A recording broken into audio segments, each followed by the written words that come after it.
Hello, Jim. Hey, Chris, how are you? Fine, and yourself? I am peachy keen, buddy. Peachy keen. Good, good.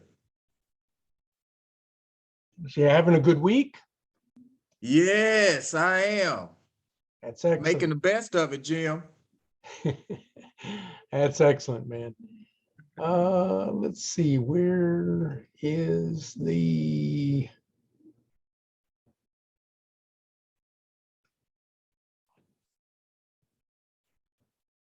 Well, I must not. What did I do with the file? Need to open some files here, see what's going on.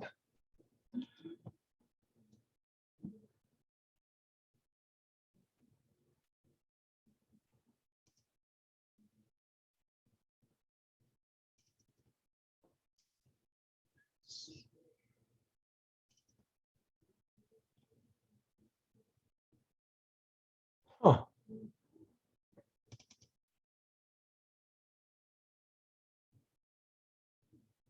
We seem to have lost some information here.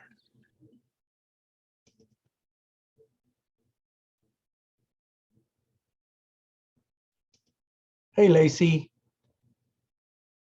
Hello.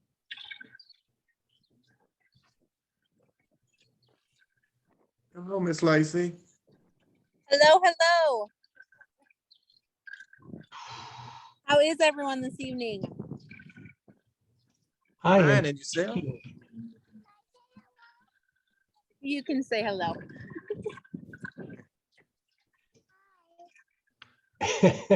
Oh, wow. Isn't that cute? We're That coming is in from the awesome. pool today.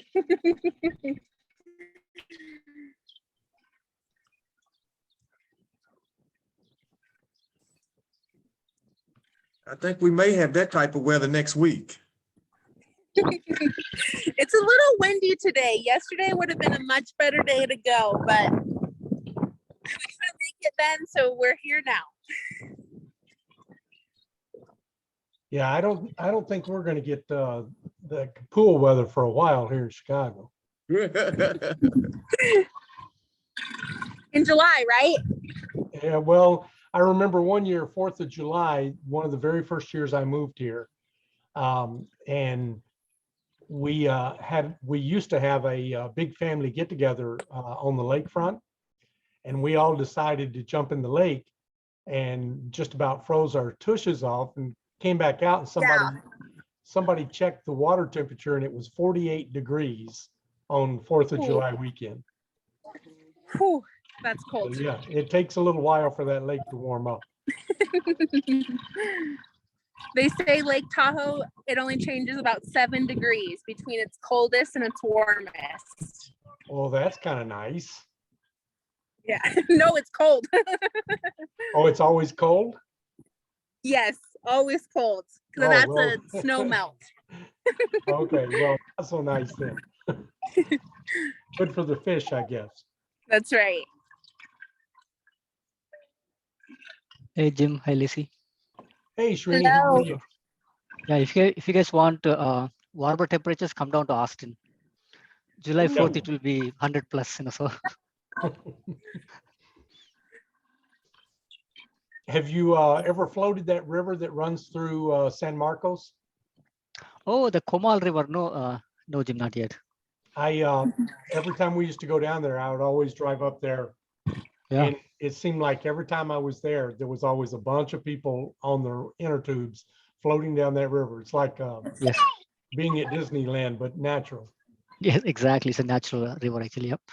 Yeah, they do have a water park. It's called Schlitterbahn in New Braunfels, which is south of San Marcos. Actually, they have a couple of water rides that get water from the same river, so. Yeah, it's pretty good.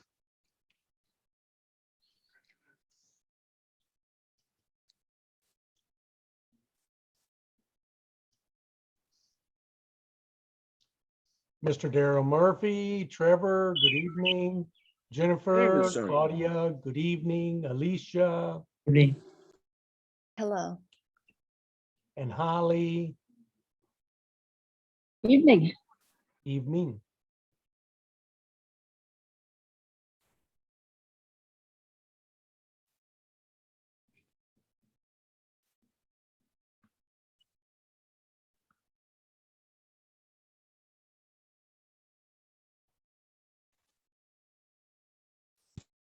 Hey, Barbara.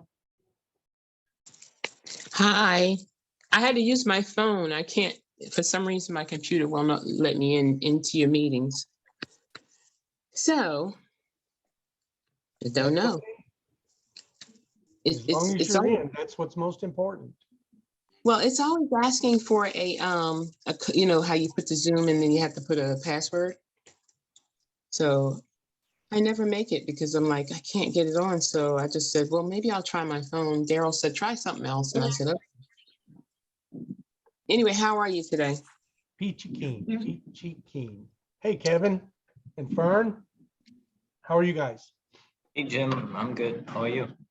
Good. Peachy King. Peachy keen. Howdy, Jim. Hey, Fern. I take myself off mute.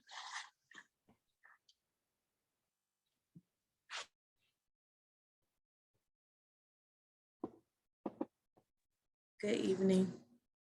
Hey, Alicia. Hi, Alicia.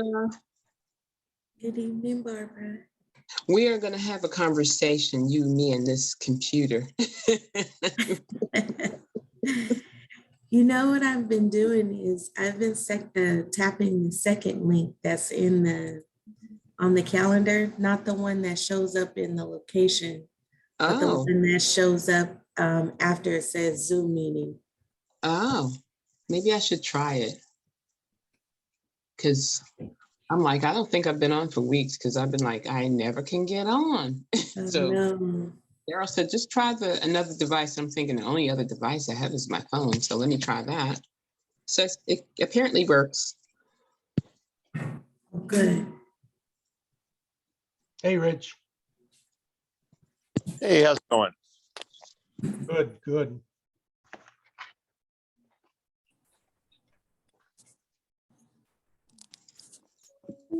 Uh-oh.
Quick question, since we're all here just chatting away. Yeah. Uh, does anyone have experience in underwriting triple net? Single tenant triple net lease? I asked my team yesterday and I have some pointers, so I'm working on that. But I figure if somebody had experience, I can leverage that experience. Don't all talk at one time. Oh, Jim, you're muted. So maybe you guys aren't talking, you just muted. Yeah, I do not. No, sorry, no experience doing that. Okay, well, once I Is this, learn, I'll share. is this an off-market deal or an on-market deal? It's on market, but they have not gotten any offers in about a week. And I actually like the asset. They listed, it came up in my list because they listed it as multifamily, but it has one single tenant in there that operates their business. And it's 5.25 million.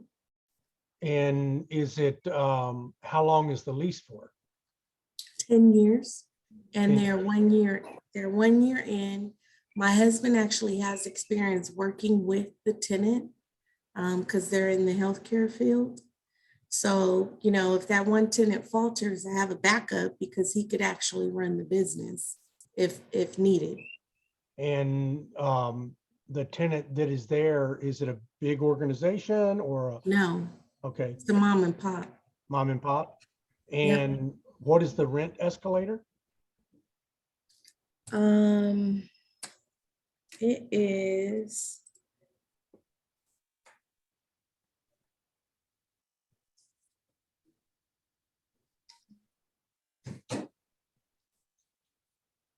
So they are at 28,000 a month now, and it pops up to 30 actually this month. And so each year it goes up by about $2,000 So if you can, a month. yeah, if you So can look at, 12,000. if you can look at those numbers and figure out what the percentage is, Mhm. and it'll be a lot easier for you to know the underwriting, because you want to do the same thing with expenses. Well, you don't really have to worry about the expenses because it's triple net, but Right. you want to take a look at the contract, see what they're responsible for in regard to maintaining the asset. Okay. And what it's going to cost you, you know, to get in, what the cap rate is. I mean, there's not that much to underwrite, I don't think, other Right. than the rent escalator. Okay. And also trying to figure out what you think the taxes are going to do. And are they paying true triple net? They're paying the taxes also? Yeah, they're reimbursing the seller for everything, the triple net and the insurance. Okay, And so then- the seller's paying, but then they're reimbursing him. Okay. Correct. Correct. And is it like assisted living? Behavioral health facility Okay, that they do emergency housing. gotcha. And so when you say the rent escalator, How much? I've Usually they have a contract that's so many years, and if it's 10 years, they'll have a usually a guaranteed rent escalator each year, meaning 3% per year rent is increased, or 5% per year, or 1% per year. And if it's 3% per year, that sounds to me like, you know, how we would normally underwrite a deal. And you're not responsible for any of the expenses, right. you know, but you have to also plan for, okay, what if they're giving you all the expenses, are they giving you all the expenses so you can underwrite it like a regular deal if you want to? No. So there's no way No. to know if it were to fall out and you had to turn it back into normal, you know, Multifamily. whatever it looks like. If it were multifamily, or, you know, you would have no way of knowing what the deal would look like. So you can't underwrite it without the expenses.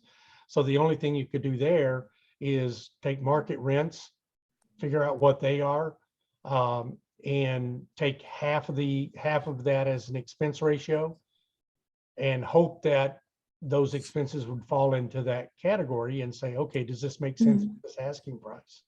Okay, so it's roughly 3% increase every year. The way that they're showing the rent bumps, it looks like it's every other year that the rent increases, but that equates to roughly 7% every other year. So Okay, 3.5.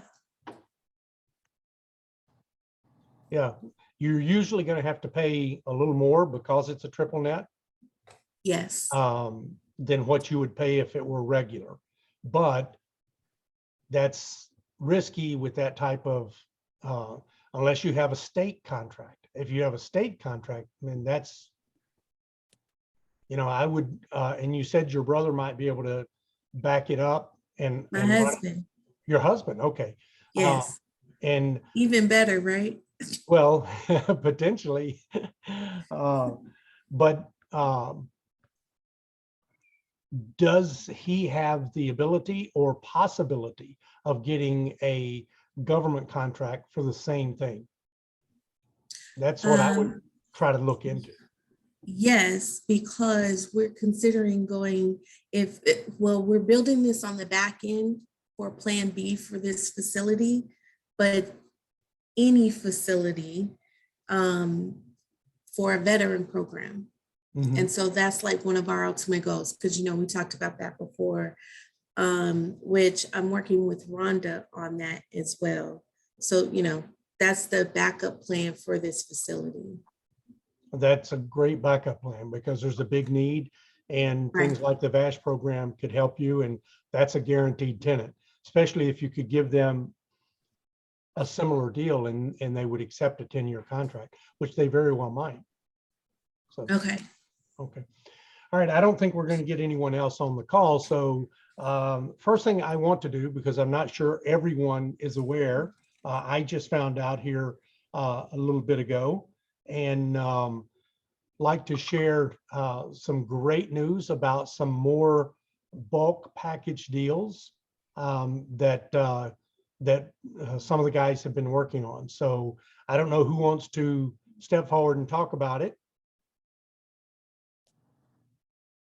Let's see. I was going to call on you, Rich. So, I'm trying. Let's see. Hold on. Okay, wait. Okay, you there? Can you hear me? yep.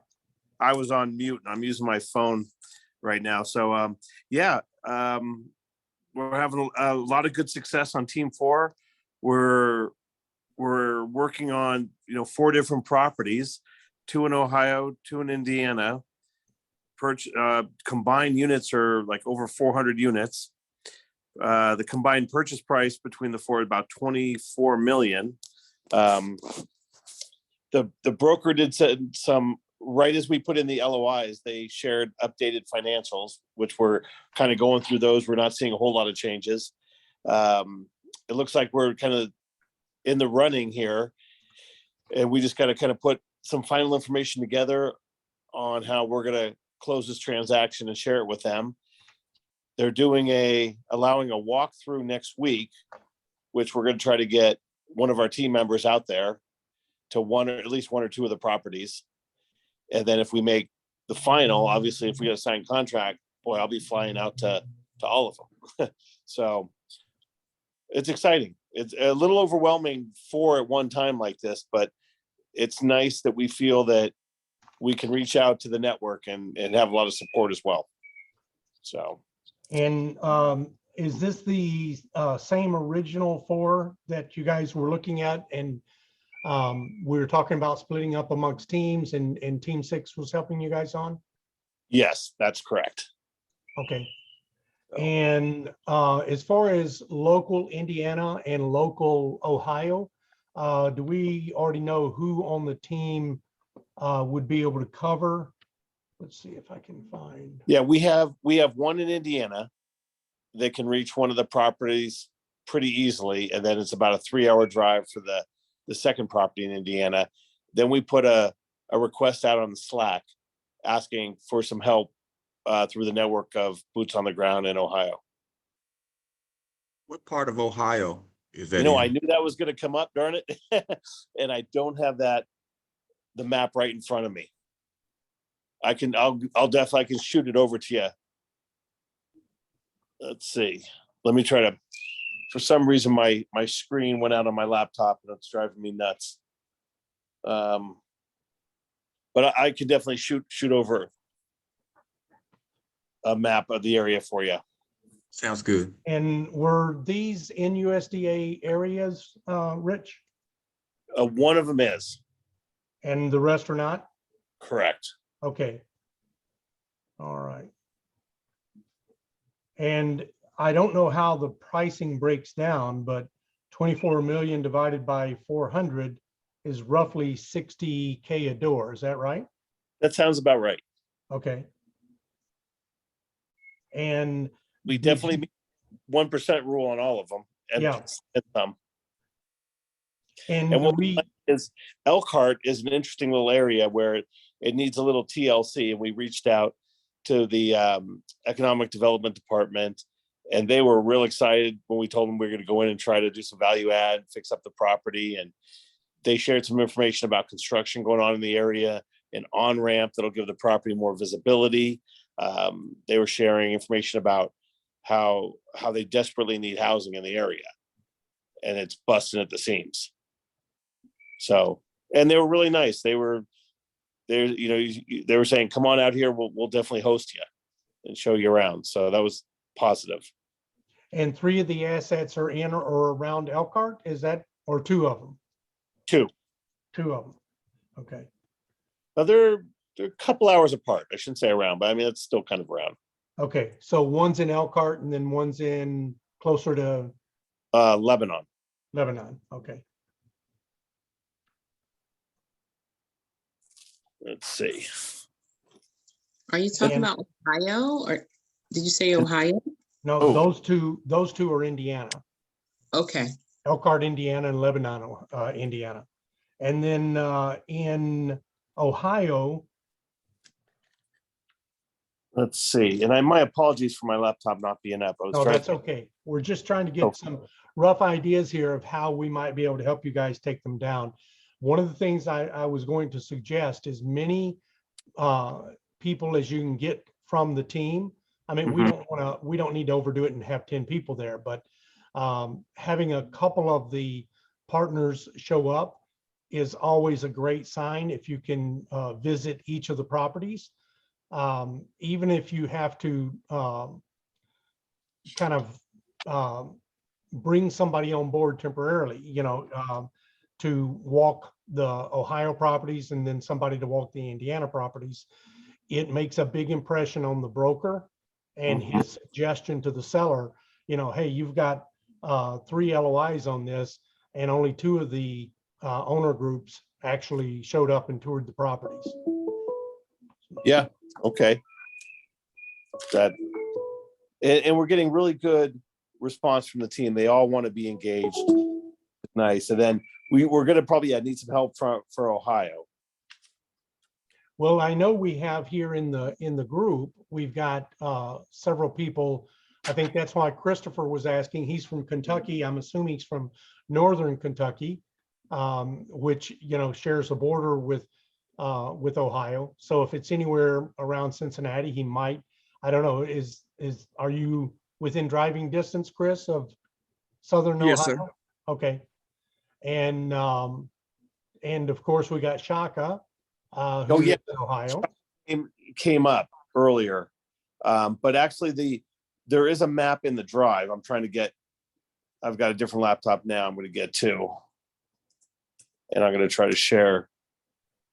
I'll share the map. Let's see. And you can always reach out to team 7. They're never on these calls, but they've got a couple of different people that live in Ohio that might be willing to help out. Oh, okay. Be glad to do that. Let's see. Just a second here. So,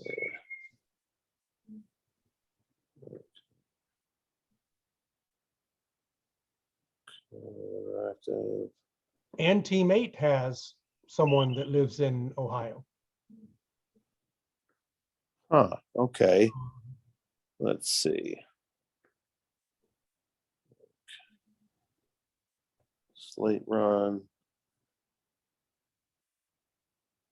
Okay, here we go. Give me just a second here.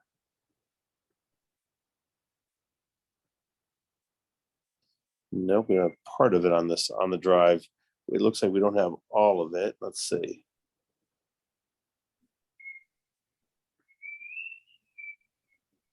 Yeah, it's only giving me, for some reason, and I'm usually, okay, bear with me here, guys. I'm trying to, aha.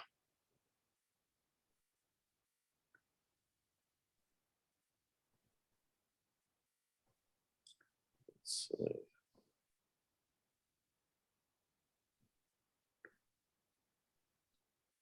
No, it's not the map I want yet. Let's see. Well, while you're looking for that, Rich, we're going to go ahead and see what else we've got going on. Does anyone else have something they would like to share? Any other good news?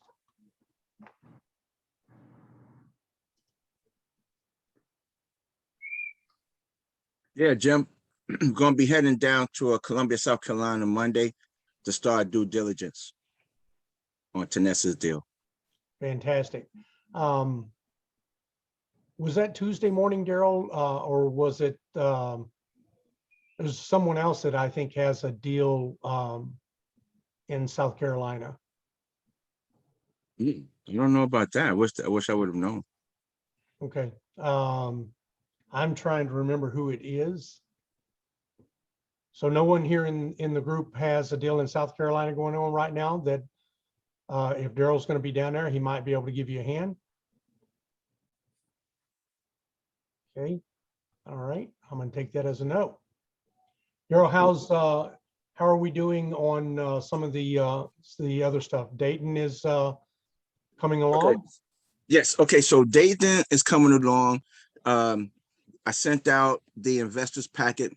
Probably everybody up here received it, but the investors packet went out. We are raising capital now, and we got to raise 2 million. The lender who handles our case, he went on vacation. He called me and emailed me and let me know he's on vacation to the 10th. So right now that part of the process is on hold until he gets back off of vacation. But otherwise, everything is flowing smoothly as of right now. Everything is flowing smoothly. We just got to get that $2 million now. Okay, Daryl, I'm going to set up 2 meetings. Can you pull up your calendar real quick? Sure enough, can. Are you available tomorrow at 1:30? That'd be 2:30 for a half hour. You said 2:30? 2:30 your time. Well, let's see. Hold on. Is that right? Are you an hour ahead of me? Yeah. Or okay. So yeah. Is there any way 2:30 your time. Is there any way we could do 3? We can do 3. That was going to be my second ask. Okay. Yep. How much time do you have at 3? As much time as you would like.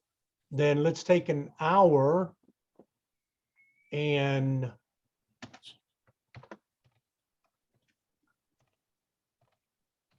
I will try to get these private equity folks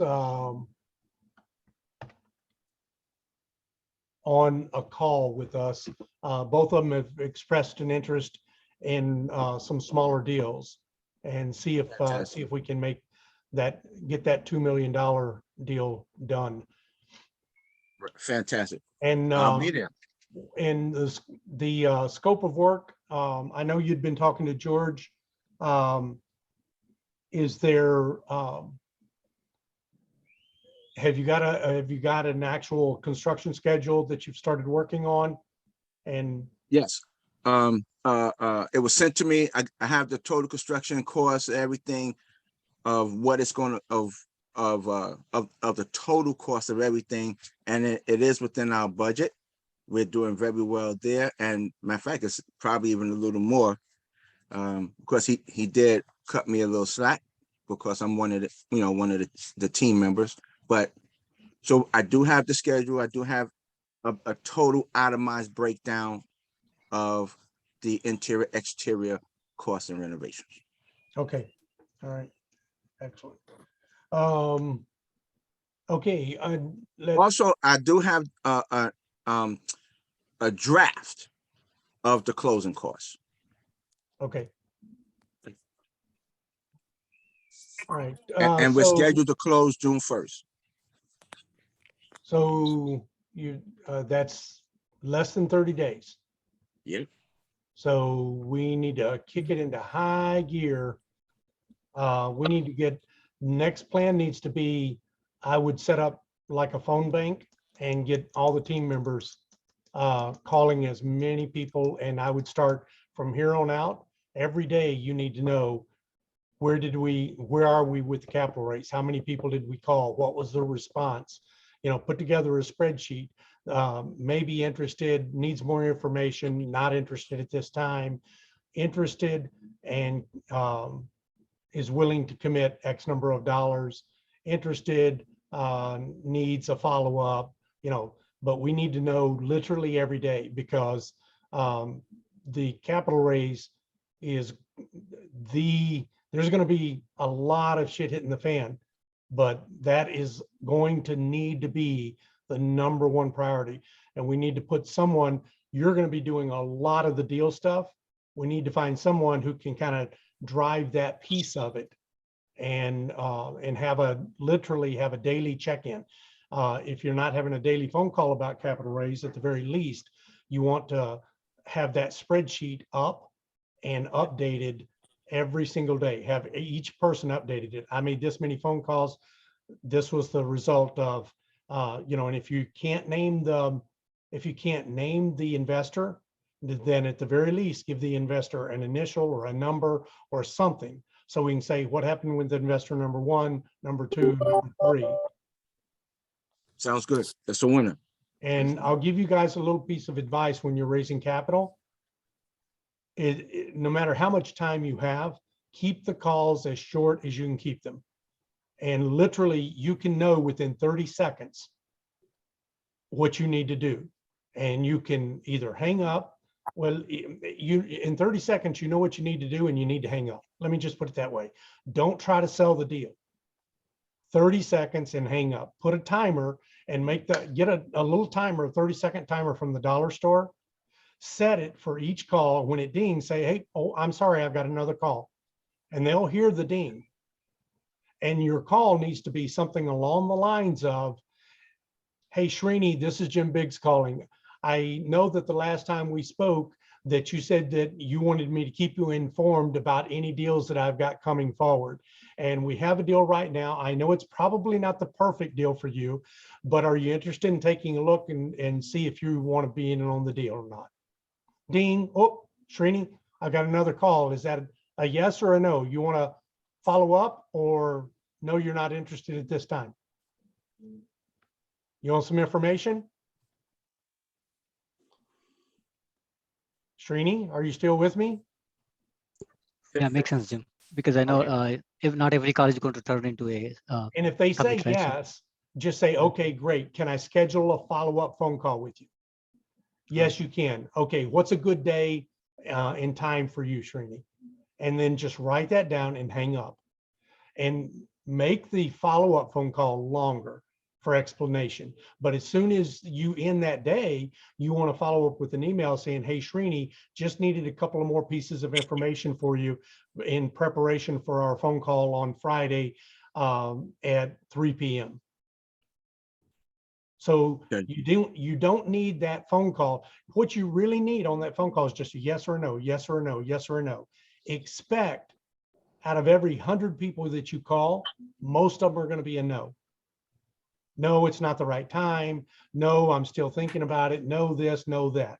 Don't try to sell the deal, especially not on that first phone call. What you're trying to do is find out who are the interested parties and get rid of everyone else as fast as you can. And only talk to the interested parties. Okay? Makes sense. Thanks, Jim. Okay. Thank you, Srini. Talk to you Friday. So, Yeah, I'm not a salesperson by. yeah. Well, so you don't, this helps. and with that, you don't need to be, right? You're just saying, hey, and say you haven't spoken to them in a long time. Right. Then I might say something along the lines of, hey, Daryl, we haven't spoken in quite a while, but the last time we did, I let you know that I was in real estate. You showed a little bit of interest in being a real estate investor. Are you still interested? Yes. Yes or no? If he says yes, say, if I had the perfect deal for you, how soon might you be interested in investing? And don't worry, I don't have the perfect deal for you, because you never do. You never have the perfect deal for anyone. Right. And he says, well, if I had the perfect deal, I'd probably be ready this month. Okay, Well, I do have some deals in the pipeline. Can I follow up with you and maybe see if you want to take a look at any of them? Yeah. Okay. Next Monday at 1. Okay. Just real fast. Right. And if you're doing it like that, you can make 60 to 90, maybe even 100 phone calls in an hour. And that's what it's a numbers game. That's all it is, a numbers game. So, and that's why people fail at it, because they don't make it a numbers game. I've got a friend who has 100 paper clips and he has 2 containers, and every phone call he takes it out and he throws it in the other container and makes it clang. And it's just a reminder to him, get to the next call, get to the next call, get to the next call.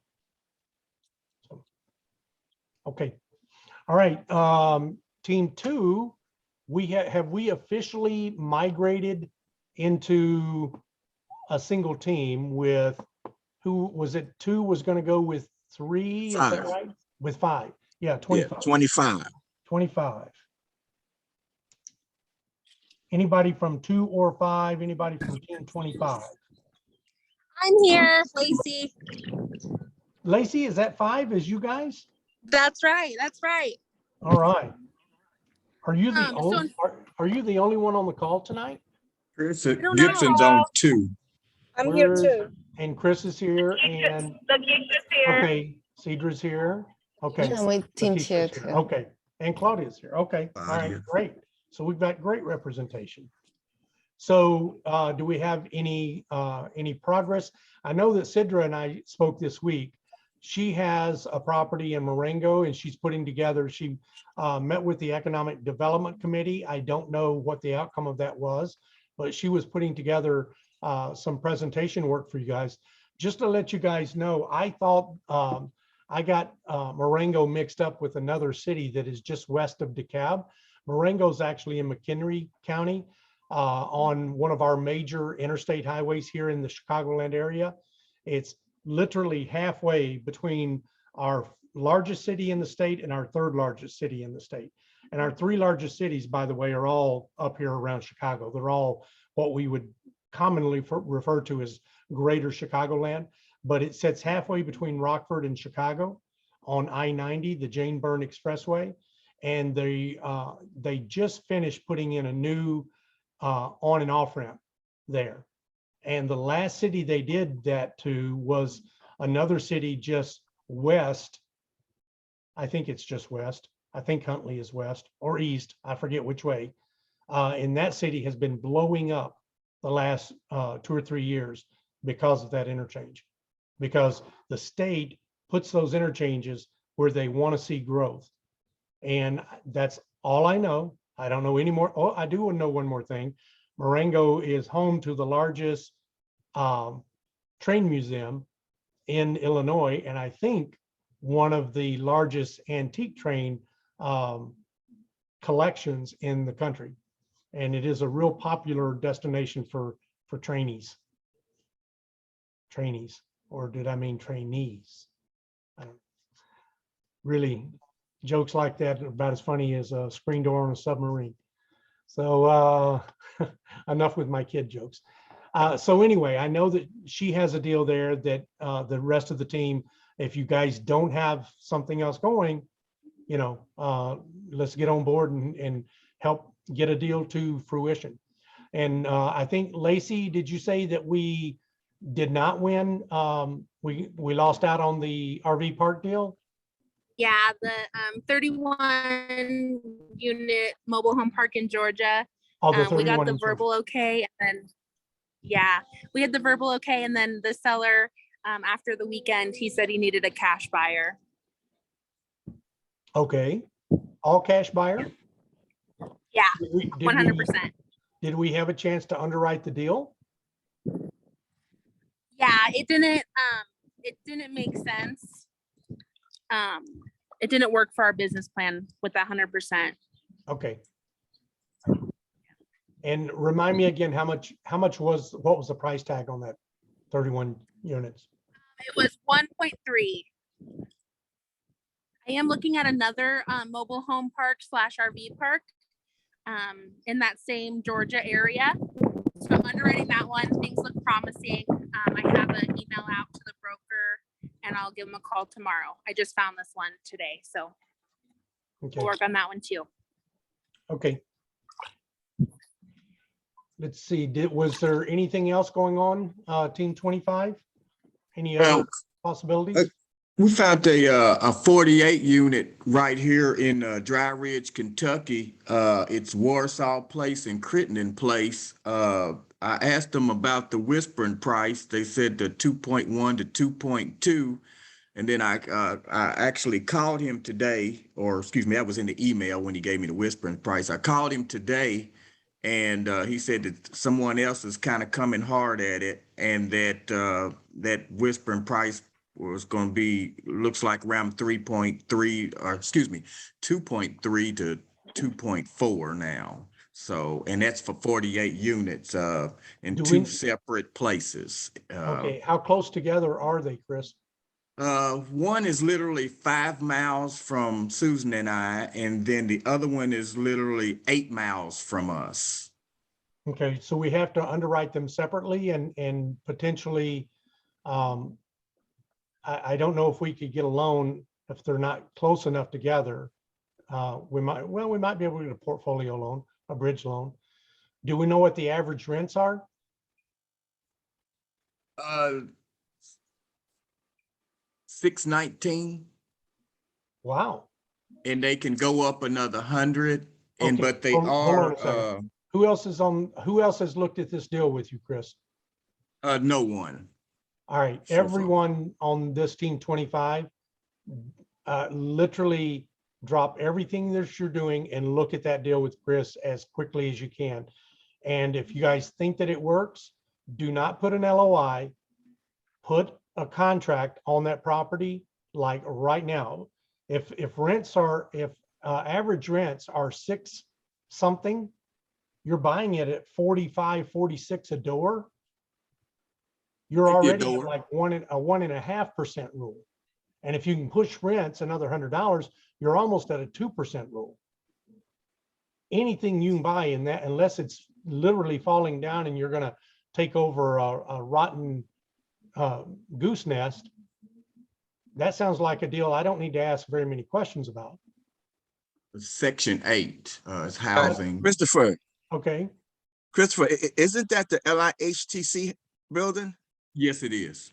Yeah, but don't you have to, there was certain restrictions that you needed to check before you were able to see about pushing rents that high. Am I correct? He said that when they underwrote it, that 11 point, how do I say that? That the rent, you would be able to raise the rents another $100 from said what this, it the is right broker? now. The Yes, broker? the broker. And did he provide you with the LIHTC contract? And did he say there's a LoRa on the property? Yes. Yeah, I see the documents. Yes, Laura. my wife Okay. said there is. Okay, so make sure he provides you with both of those documents, and the team try to review those together as fast as you can. Call the local HUD office and ask them what is maximum rents, and that if they can help you understand the LoRa. Are you restricted in how much you can raise the rents? Okay. Now I'm gonna land use LURA. restriction agreement. Yep. Land use restriction agreement. And it runs with the property, meaning you can't change it. Usually Right, those 14 years, he said. 15 years usually, could be 30 years. And they usually run with the property. But you need to know those 3 things. You need to get a copy of the LoRa, the HUD agreement, the LIHTC agreement, call the HUD office and confirm with the HUD office. Yes, I can raise the rents this much. He had called for offers on June the 6th, but he said it's going to be quicker than that. So it's, Well, that's why you guys need to act on it Mhm. right away. Because right now, the way it sits, even if you're not raising rents, it seems like it's a pretty good deal. You know, you need to see what the condition of the property is, but it looks like it's It's good. cash flowing. We've ran we looked at it, looks good for that type of monies, yeah, on the outside. Well, when are you able to tour the property? I mean, to go in and out, I'm not for sure about that because I haven't talked to the broker about seeing inside. But as far as we went to go kind of Go drive the around. exteriors, yeah. Yeah. Okay. Well, again, try to find someone else in Ohio or Kentucky. Look on the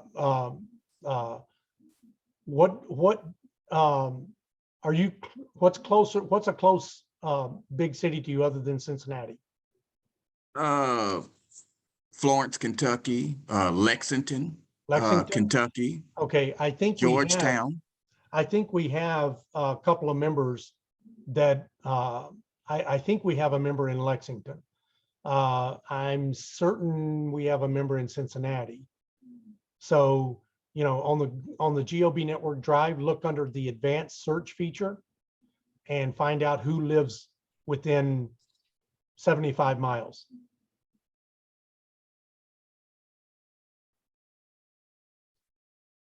And when they do live within 75 miles, Jim, what will I be Just ask them if seeking? they would be interested in working with you on this deal, and can they tour it with you? Because again, the broker's not going to take you seriously if you're not, if they don't feel like they're talking to the owners, you know, if they don't feel like they're talking with the people that are going to buy the asset. If you don't care enough to come see it, why would you buy it? Right. But right where you are right now, at 46 a door roughly, that's pretty good cash flowing property.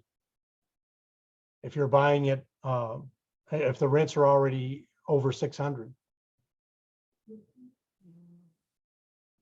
That might be a deal that you just buy and operate. You don't, you know, you raise very little capital for CapEx.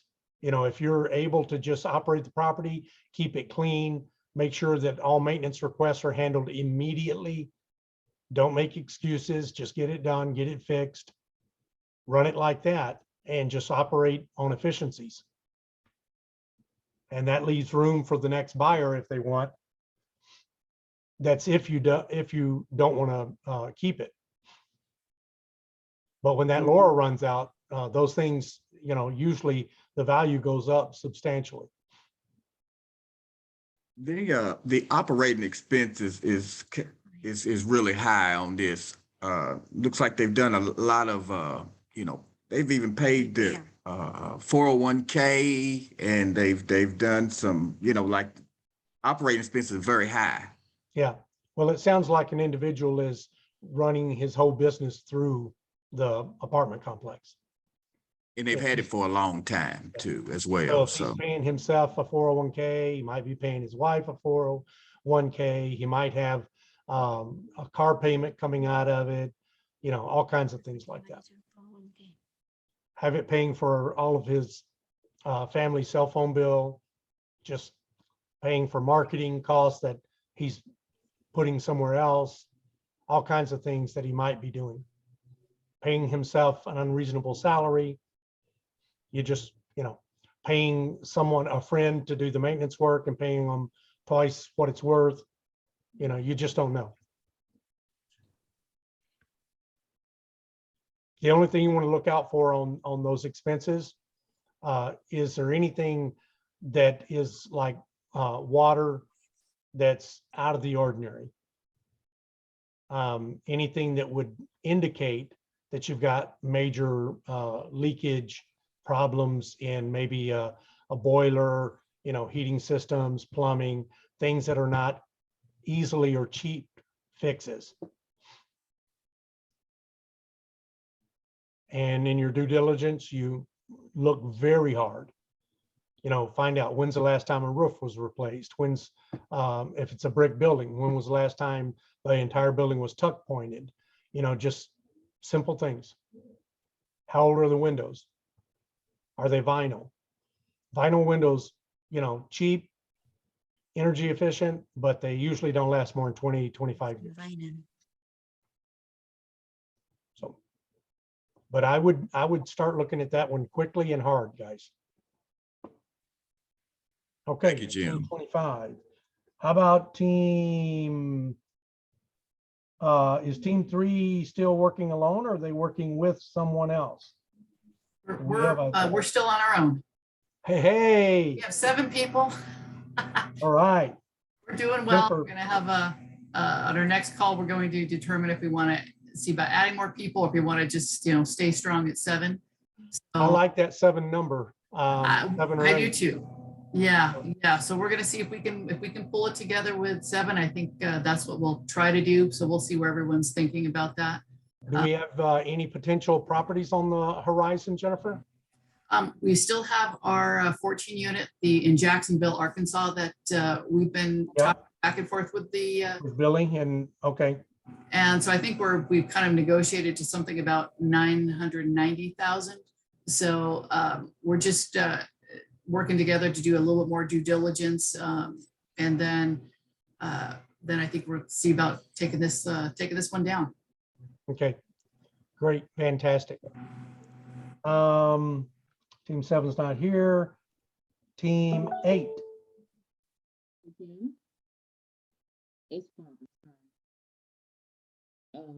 I hear. What about some- team 6? Did I miss team 6? I thought that was team 46. Yeah. No, this is Fern from team 6. Hey, Fern. Oops, let me share my video. Pam's on vacation, so she asked me to kind of spearhead this week. Excellent. Is anyone else on team 6 on the call? Okay. I mean, Gerald. Oh, there is you are. Okay. Okay. So this week, it seems like a lot of our members are having team members that are having a hard time trying to find properties that are within the USDA territory that'll qualify for the financing. As far as so actually, I actually came across another property this morning. So I'm not having any, at least not having any immediate problems trying to find properties. There was a 40 unit that came up, qualified for USDA financing. 40 unit asking a little more than 5 million. It was about 140,000 a door. The average rents on it are about a little more than 800 a month. So obviously with the 1% rule, this is a little overpriced. But that seems to be the general feedback from many of the team members, that they're having a hard time trying to find properties that qualify for USDA financing.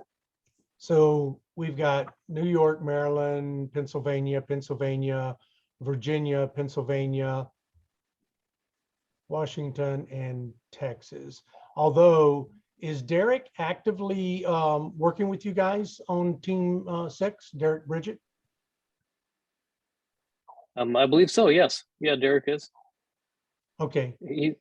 As I thought Derek was really busy doing a lot of stuff on his own. But look, all of these areas in New York, if you're trying to find something really close to New York City, yeah, you're going to have a hard time. But if you get an hour outside of New York, there's tons of USDA. I don't know if you guys heard, I don't remember who had him on.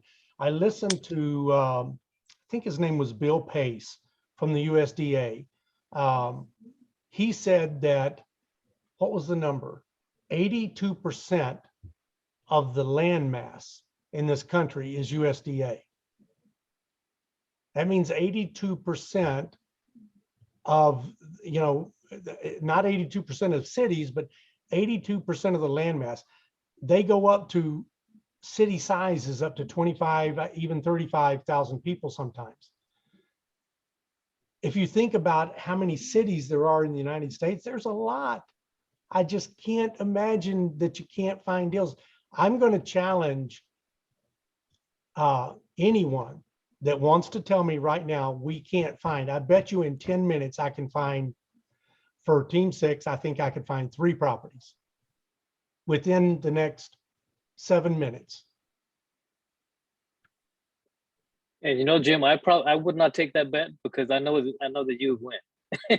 Because I would agree with you there. In fact, and I think what I'm going to have to do, and with Pam, is on our weekly Monday call, is to maybe do a reset with the team, because it seems like of the 10 people that we have, I believe 5 or 6 are pretty active, and then the other folks are not as active. So I think we just need to get with the team and say, hey, let's hold some accountability to each one of you and say, how much time are you even spending in trying to find these properties? Yeah. So I think that's the reset that I think we're gonna have to set for our meeting next Monday. And Gerald is in Virginia. I know, I mean, let's call a spade a spade. Most of Virginia is a poor state. Virginia and West Virginia, most of the state is a poor state. By definition, if it's poor, it's USDA. So are there some big cities that you absolutely cannot find a good, a good priced property? Yes. Anytime you get around DC, anytime you get around the big cities, even the big cities of a poor state, like Mississippi is the poorest state in the Union. But if you get close to Tupelo or Jackson, you're going to have a hard time finding quote unquote great deals, but you've just got to get outside of those. Look for small towns in particular that have a big university, because very close to that town, the university in the town will not be USDA, but really close to those towns, that's a big economic driver for you. And that's all you need. You only need one big economic driver to make a small town very profitable. And Pennsylvania, come on, Pennsylvania, that's almost as redneck as Tennessee. I know you can find USDA properties in Pennsylvania. So, yeah. and remember guys, if it's not USDA, as long as the property, even if it's in Philadelphia proper, if you can get a HUD loan instead of USDA loan. Why did we want a USDA loan? High leverage. Why did we want high leverage? So you guys aren't struggling with a capital raise. So that's the real key. It's not that it's USDA. That's why I'm doing away with the USDA name and just going with Goya. Am I going to still encourage you guys to do USDA areas? I am, because you get a lot more bang for your buck. But if you find something in Seattle, if you find something in Dallas, I was just offered a Dallas property today that in a great part of Dallas, 44 units, that if you could get a HUD loan on it, the loan was still very reasonable. The price per door was very reasonable. So we just need to try harder. We need to put our nose to the grindstone and say, we're going to do this. If we have to all focus on one property, and we might have to, again, start doubling up on a team. If a team, like right now, with team 46, I think, is it 46 that has the 4 properties? Yes, team 46. If team 46 is going to need to raise, let's say 3 million between them, or even 4 million between them, that's going to be hard. So of those 4 properties, could we split that amongst 4 teams, or could we get 2 different teams to team up together and take them down? It's better for all of you to get on a deal than it's not as important for you guys to have your own deal. It's important to get on a deal. That's the purpose of the challenge, is get on a deal and start raising money for a deal. If you don't have the money, here's, again, I'm going to go back to, I don't want you raising money, but every one of you are going to have to raise money, because so far, none of the teams have stepped forward and said, hey, we have enough money to take down the deal that we want by ourselves. We only have $400,000 amongst us, but we're only looking at $1.5–2 million properties. So we know we can take it down by ourselves.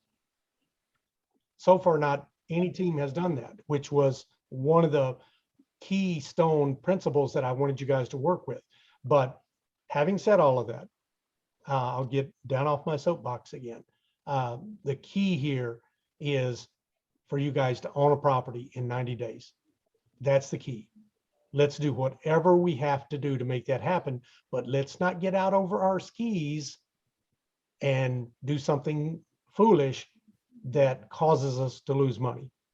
We get so aggressive in our thinking that we're going to be able to raise $2 million and we're going to do it, with private equity money only. And we're going to, and all of a sudden you're right up against the thing and it's not, the date, and it's not working. This is not easy, guys. Raising money is not easy. You think it's hard finding properties? Start making those 100 phone calls a day. You'll see what hard is. But you can't be discouraged with that. You just got to keep grinding, keep grinding. And if I had only an hour a day to commit to this, I'd spend half of it looking for properties. I'd spend the other half making as many phone calls as I possibly could for that investor money, because I know it's coming. I know it's coming and I want to be prepared. Hey, Jim, with that said, I do have 3 questions for you. Yes, sir. My first question being with the HUD financing, what's the minimum down payment requirement on that with HUD financing? So HUD does have products that'll get you into the high 80s or even 90%. Will we qualify for it on each and every property? I don't know, because we have not done one yet. So far, even though this is a USDA challenge, we haven't even asked someone to give us a loan paper for USDA or HUD, either one. Okay. So my second, go ahead. Okay. Yeah, second question is to either you or to Daryl. So for their capital raise, so let's say, let's say I make a few calls. I have a few people that are interested. Daryl, are you going to be hosting? So instead of having one-on-one calls with investors wanting more information, are you having like a group seminar, a group webinar, so that you can kill all birds with one stone? Yes, sir. Friend, I will be having a webinar, and I'm trying to think of a day that I could help and get it done, because by me heading down to Columbia. But yes, I am planning on doing that for sure. That's no doubt. And I do believe my team members are also going to possibly do it too. So I'll say something to you guys. Whoever has their webinar first, every team member should try to be there. Every single team member from every single team should try to be there. And when it's not your turn, support the other team. And I would tell you, bring as many investors with you as you can. And if we all do that together, team one is racing to the finish line. Let's help them get there. When team 2 gets their deal, let's all support them and help them get there. Team 3 and team 4, 5, 6, 7, 8, 9. Let's collectively, because even if you have an investor, don't be afraid if that investor says, you know what, I like that deal, I'd like to invest.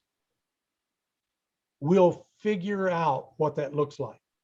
Don't try to hoard your investor. If they're ready to say yes, let them say yes.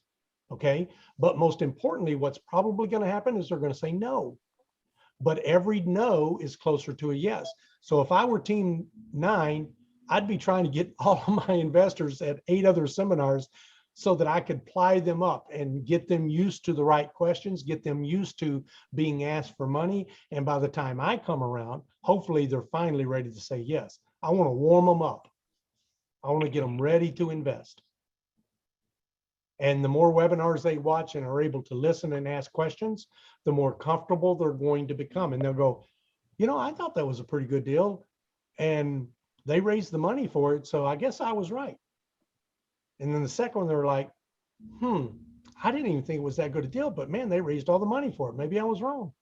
Third one comes along, they're like, I'm starting to feel like I'm missing out. So there is a little bit of that, you need to condition them. And that means you don't have to condition them every single time. You can say, hey, one of our other team members is holding a webinar tonight. I think you should attend, just so you have an idea of the type of properties that we're going after, just so you have an idea of what some of the questions everyone should be asking. And you'll learn more and more about how to invest in these assets and why you should. So if you have a chance, let's get on that webinar. I'll go with you. And if you have questions, you can ask them right then and there. Or if you have questions, you can ask me personally later on. And then my final question is, I know that there are several investor platforms that can collect investor names, for, syndication and things like that. As we start collecting these investor names, Daryl, how are you collecting these names, and are you having them inputted directly into a software program, or are we just at this point just kind of collecting their information? So how name, do I address. collect? Oh, I'm sorry. Go ahead. I thought you was, I'm No, sorry yeah, about that. Go yeah. ahead. Yeah, go ahead. Oh, that was for me, or was it for someone else? Either you or Daryl. Jim. Oh, well, the way I collect data is from different sources. I have Facebook, one source. I have my weekly meetings is another source, and then I also have LinkedIn as another source, right? And so when people try to when people connect with me, whether it's on Facebook, my meetings or whatever, there's information that they release to me and then I put them into my database, and I tag them or label them, whether if they're been verified. Verified means if I have spoken with them or if I have not. And then what I do after I get them all in, because I have well over 1,400 people in my CRM. So now what I'm doing is reaching out to those that I have not verified or I have not spoken with. Okay. And then once I talk with them, I will switch them over. That way now I could try to keep that relationship going. And then when I get another opportunity, investment opportunity, I'll make sure that they get it. But I collect data from different sources, but all of the sources are asking for certain information, and it goes and I put it right into my database, upload it through Excel. Okay, Gotcha. so Okay. guys, I'm going to drop a link in the chat right now, and anyone that's on their computer, I want you to open up the link. Whoops, hold on, everyone.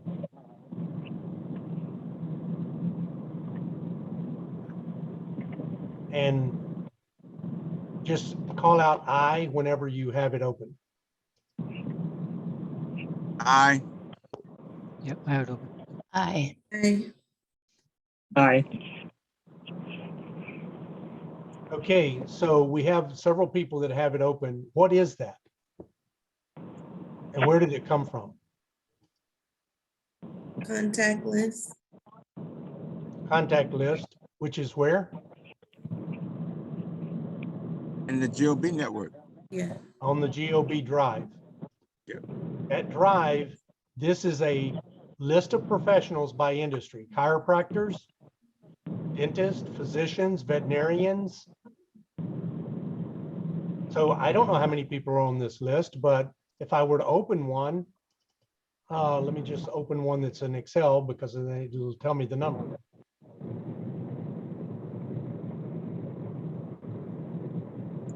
Looks like there's at least more than 100, more than 150, more than 200, more than 250, more than 300, more than 350, more than 400, more than 450. So the list just keeps going, and that's just one industry group. And that's still in the A's, by the way. That whole list right there never got out of the A's. That was just Alaska, Alabama, and Arkansas. So how many people could you call or send an email to or drop a postcard in the mail? So there's lots of potential, and these are all high net worth individuals. Every single one of these people have enough money to invest in your deal. You don't even need to, I don't know anybody. Well, okay, I don't know any of them either, but that doesn't mean I can't start to send them a postcard or send them an email or send them a text or give them a call and say, hey, I help high net worth individuals pay $0 in taxes by using real estate depreciation. Is that something you might be interested in? Nope. Okay, next.